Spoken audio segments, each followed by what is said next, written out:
Anne, and I'm with London Walks, and this is the Undiscovered London Walk, which takes you around Bermondsey. Well, Bermondsey used to be known for factories and industries.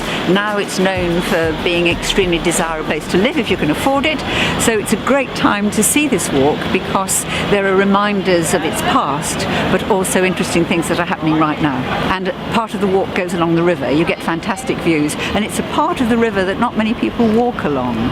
So they're always surprised at how spacious it is and the way that you can see Tower Bridge and the City of London looking in one way and then downriver towards Wapping in the other. It's really very, very attractive and surprising because when you come out of Bermondsey Tube, you don't imagine that you're so near something like that. It takes about 2 hours and you finish just near London Bridge. You can go and get your lunch at Borough Market. And it's just £10, or if you are a super senior, over 65, then it is only £8. This is Garden Barges Square. And if you rent a barge here, then your rent also goes to pay a gardener, because you can see there are plants all the way down there, and at the far end there are actually quite substantial trees. And they're on shallow barges, none of them in soil any deeper than 18 inches. A couple of times a year they have an open day, and it's worth coming along, and you can stand in the middle of the river under a really big tree. If you read Oliver Twist, you may remember that Bill Sikes, the super villain, he ends up dying in St Saviour's Wharf here. He falls out of one of the buildings long before these warehouses were built, of course, breaks his neck, falls into the mud.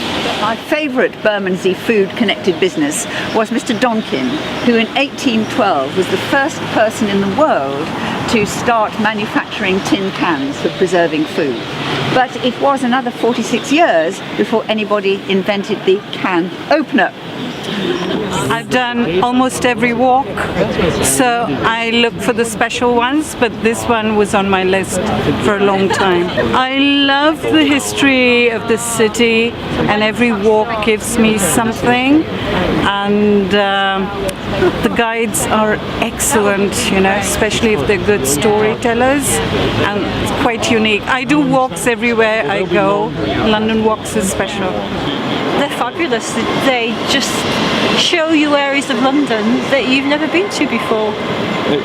It's just a really unique experience. Because normally you go into London and you just sort of head for all the shops, don't you? On a London walk, you just the guides are fantastic. They're highly articulate. They're very, very knowledgeable, very personable, and you come away saying you've had 2 hours of real quality time. What I like about guiding is that I like meeting the people, and I love finding things out.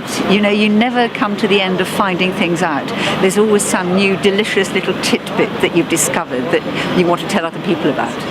And public executions were a great public entertainment. There were 40,000 people there to watch, and the police had to be on duty overnight to try and control the crowd. And the way that people heard about this, of course, in those days was by street ballads. And the ballad about the Mannings is said to have sold 2.5 million copies. And it's quite long, but it ends up, "Old and young, pray take a warning. Females lead a virtuous life. Think upon that fatal morning, Frederick Manning and his wife." The Bermondsey horror. Thank you very much indeed for coming, and I hope you enjoyed it. Thank you.